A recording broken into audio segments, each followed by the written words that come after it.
ចម្ប៉ាអូនចាអូ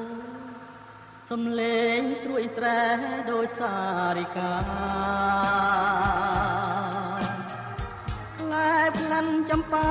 តែនក្រអូបក្រៃអូនណាយលាក់ខ្លួនគួននៅធ្វើអ្វីចេញមកចរណៃមកសាកងគ្នា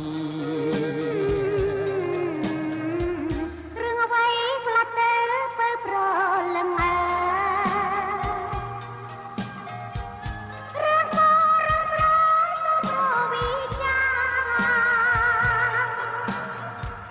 ចំណាយរឿងមួយគឺរឿងណា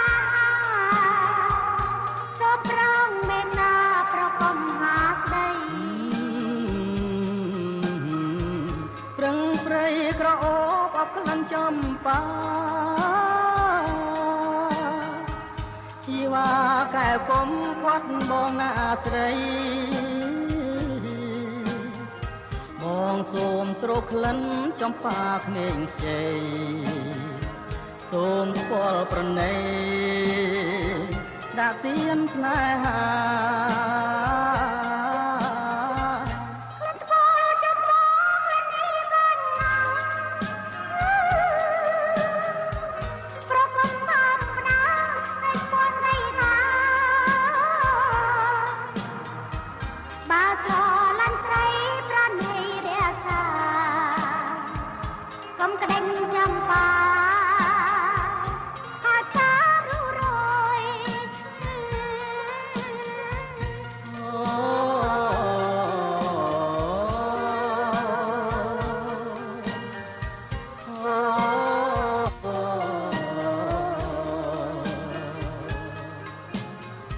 ពណ៌ខួយស្អាតម្លឹងប្រលឹងមាអើ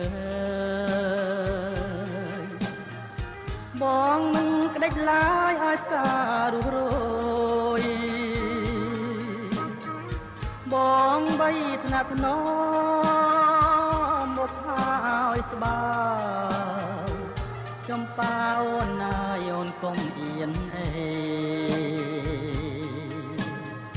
ស្នេហាស្នេហ៍យើងជាស្នេហ៍ឧត្តម